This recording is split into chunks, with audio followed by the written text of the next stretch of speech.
فوري توريتوري فئة التيتانيوم 2024. من ريموت السيارة أقدر أني أفتح جميع النوافذ عن طريق الريموت، كذلك نفس الشيء في الإغلاق. وحجم ماكينة 1800 سي سي تيربو تعطيك قوة 190 حصان والعزم 320 نيوتن. ناقل حركة أوتوماتيك بنظام الدفع الأمامي. لتر البنزين يمشيني 15.9 يعتبر ممتاز. وفيها نظام الإيكو بوست. تخيل سعر السيارة شامل الضريبة واللوحات ب127,000.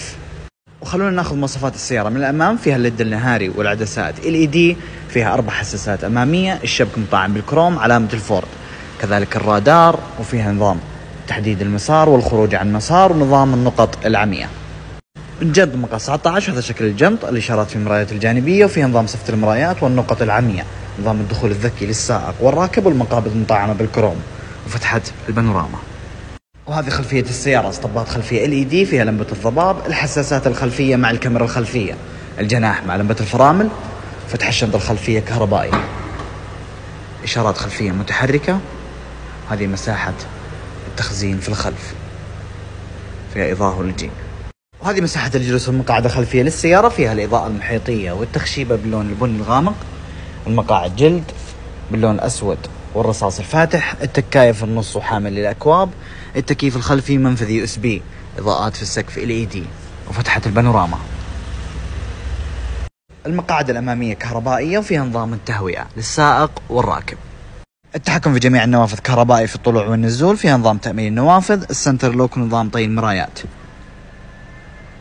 الإضاءة المحيطية ما شاء الله متصلة مع الطبلون. وهذا دركسون السيارة. في الجهة اليمين تحكم في شاشة المعلومات الموجودة في الطبلون والأوامر الصوتية. في الجهة اليسار التحكم في مثبت السرعة وتحديد المسار. وهذا طبلون السيارة يتغير معك على حسب وضعية القيادة. تقدر انك تتحكم في وضعية القيادة عن طريق الشاشة. التشغيل بصمة، وتقدر انك تتحكم في وزنية الإضاءة الأمامية للسيارة. في الأسفل مساحة تخزين ومنفذ USB ومنفذ تايب C ومنفذ 12 فولت. وعن طريق الشاشة تعطيك معلومات السيارة اللي هي المسافات المقطوعة وكم تبقى من البنزين. إعدادات الهيكل كذلك فيها نظام إعدادات السيارة، القفل وفتح الأبواب والنوافذ. سلامة المركبة تعطيك وضعيات القيادة اللي هو العادي والاقتصادي والرياضي والجبلي.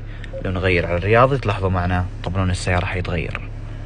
وفيها نظام الأبل كاربلاي والأندرويد أوتو، تقدر انك تتحكم في أوامر التكييف عن طريق اللمس أو عن طريق الشاشة. له رفع قوة البرودة. وفيها شاحن لاسلكي وشكل ناقل حركة فرار، البريك الكهربائي ونظام الأوتو هولد، كذلك تشغيل الحساسات، وتقدر انك تتحكم في الصوت والشاشة عن طريق الفرار اللي هنا. كذا انا قفلت الصوت، او اني حرجع للصفحة الرئيسية بضغطة زر. حامل للأكواب، مساحة تخزين، التكاية في النص وكذلك مساحة تخزين. في السقف إضاءات LED، وتتحكم في فتحة البانوراما.